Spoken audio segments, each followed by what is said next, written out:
What do I think about John Dykstra? Well, if you're at this video, you're probably semi-familiar with who John Dykstra is already. John Dykstra runs this blog right here, Fat Stacks blog, and subsequently a spin-off podcast, and he publishes a lot of information and a couple courses on how to build your own blogging business or your own authority/niche site, right? Now, to be quite frank and direct, I have to say I have a lot of respect for John Dykstra, and I think that he is a great resource. Why? Because he keeps it simple. You know that acronym KISS, keep it simple stupid, or keep it stupid simple? Whichever way you want to say it, that is fundamentally the principle that John Dykstra applies to building his blog business websites. And I don't know exactly which term to use there. Niche site, authority site, blog business, content publishing business, whatever. Publishing content on a website to ultimately capture traffic and monetize it. That's what I'm talking about here, and that's what John publishes on. And his principle is very simple. He doesn't use a lot of big buzzwords.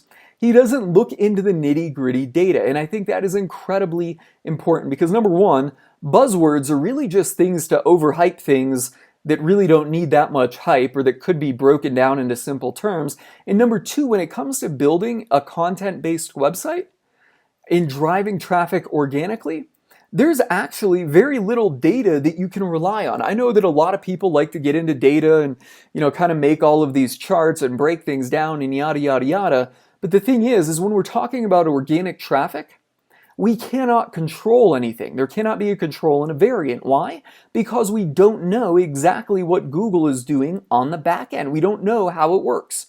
It's all theoretical. Nobody knows exactly how it works. So all of these complex theories and data-driven theories are just that, theories. And oftentimes, for every example of something that somebody says works or works well, you can find just as many examples where somebody applied it and it didn't work, right?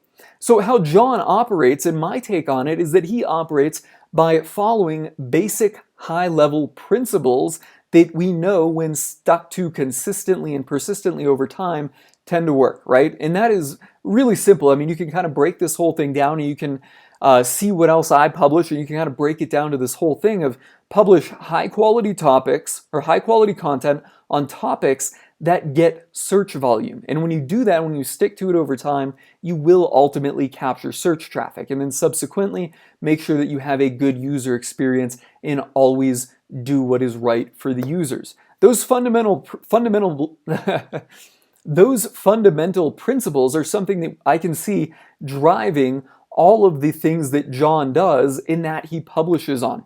So I have to say, aside from being an incredibly good resource and someone that I highly respect, he has also been probably my number one motivator unknowingly. I don't actually know John or have any direct line of communication with him. He has unknowingly been my biggest motivator in getting into the content publishing space to drive traffic and kind of diversifying myself away from paid advertising. Not that there's anything wrong with paid ads. If you watch any of my other videos, you know I'm a big fan and believer of paid ads, and I believe that any business should be sustainable on paid ads. But making that jump or that kind of dip into content publishing to ultimately capture traffic and monetize it, John has been a big motivating factor behind it, and I have been, kind of following and embracing his principles as they kind of mesh with mine and what I see works in this business model.